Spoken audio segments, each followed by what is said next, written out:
আমরা দেখতে পাচ্ছি যে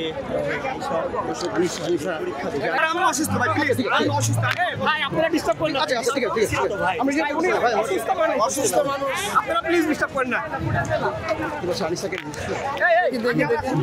এই রাহান রিকশা রাখতে রিকশা না রেডি করে রাখো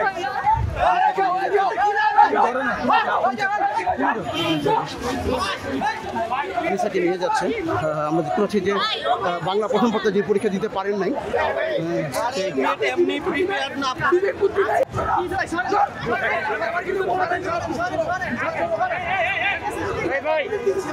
যে সবাইকে সরে নিয়ে যাচ্ছে, কাউকে ভিডিও করতে ভিডিও করতে দিচ্ছে না, কথা বলতে দিচ্ছে না, তাকে ঘিরে রেখেছে এবং পুরো মিডিয়া কর্মীর সাথে হাতাহাতি শুরু হয়ে গেছে এই আনিসাকে নিয়ে। আমরা দেখতে পাচ্ছি যে আনিসাকে নিয়ে রিকশায় করে চলে যাচ্ছে। আমরা যদি একটু দেখাই,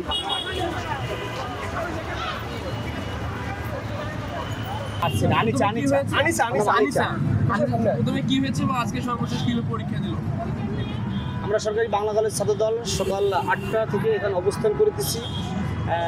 পরীক্ষার্থীদের জন্য সার্বিক সহযোগিতা এবং অভিভাবকদের জন্য বসার স্থান এবং তাদের সার্বিক সহযোগিতার জন্য আমরা সকাল থেকে এখানে অবস্থান নিয়েছি এবং সকাল 9টার দিকে আনিসা পরীক্ষার হলে প্রবেশ করে, সেখানে আমরা তাকে সর্বোচ্চ সহযোগিতা করি।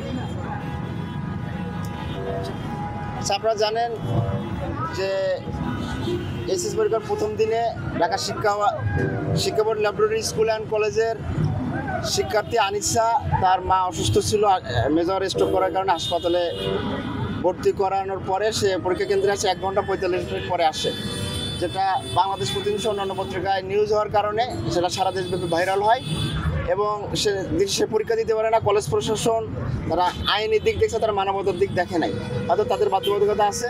এরপরে আমাদের বিএনপিবন্দী আইনজীবী ব্যারিস্টার রুহুল কুদ্দুস কাজল সাহেব এবং জনাব তারেক রহমানের বিএনপির ভারপ্রাপ্ত চেয়ারম্যান জনাব তারেক রহমানের নির্দেশে ছাত্রদলের কেন্দ্রীয় সংসদের সভাপতি জনাব রাকিবুল ইসলাম রাকিব এবং সাধারণ সম্পাদক নাসির উদ্দিন নাসির ভাইয়ের নির্দেশে আমরা মেয়ের পরিবারের সাথে যোগাযোগ করার চেষ্টা করি এবং আমাদের ছাত্রদলের কর্মী শিবির সে ব্যারিস্টার রুহুল কুদ্দুস কাজল সাহেবের ফেসবুক স্ট্যাটাস তার নজরে আসে।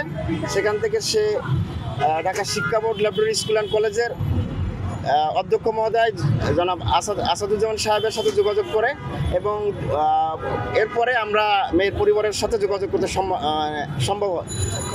সক্ষম হই।